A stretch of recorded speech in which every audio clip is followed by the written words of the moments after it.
Comedy, dance, मस्ती और साथ में दिल को इतना तकलीफ।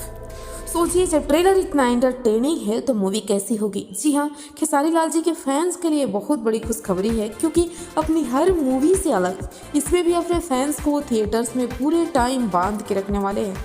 आप इस मूवी को देखते रह जाओगे, क्योंकि जितना देखोगे उतने ही उत्सुक होगे ये जानने के लिए कि आगे आखिर क्या होने वाला है। इस मूवी में खेसारी लाल आपको केवल हंसाएंगे ही नहीं, बल्कि हंसाएंगे, रुलाएंगे और नचाएंगे भी।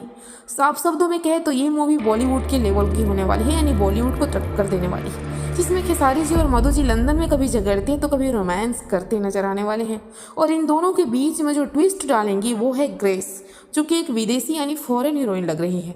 यानी ग्रेस के ही वजह से मधु जी और खेसारी लाल एक दूसरे के करीब आने वाले हैं।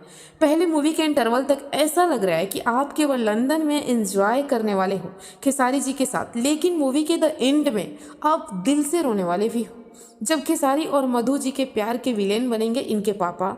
यानी ये दोनों एक दूसरे से अलग हो जाएंगे, फिर जुदाई होगी, फिर अपने ही हाथों से अपने मासूका को मेहंदी लगाना, डोली चढ़ाना, यानी टोटली ट्विस्ट और मज़े से भरपूर है ये मूवी। खैर, आपको ट्रेलर कैसा लगा कमेंट सेक्शन में जरूर बताइए, और देखा कि नहीं ये भी बताना। और ऐसे ही भोजपुरी मूवीज़ रिव्यू के लिए हमारे चैनल को जरूर सब्सक्राइब करें और वीडियो को लाइक शेयर दबा के करें।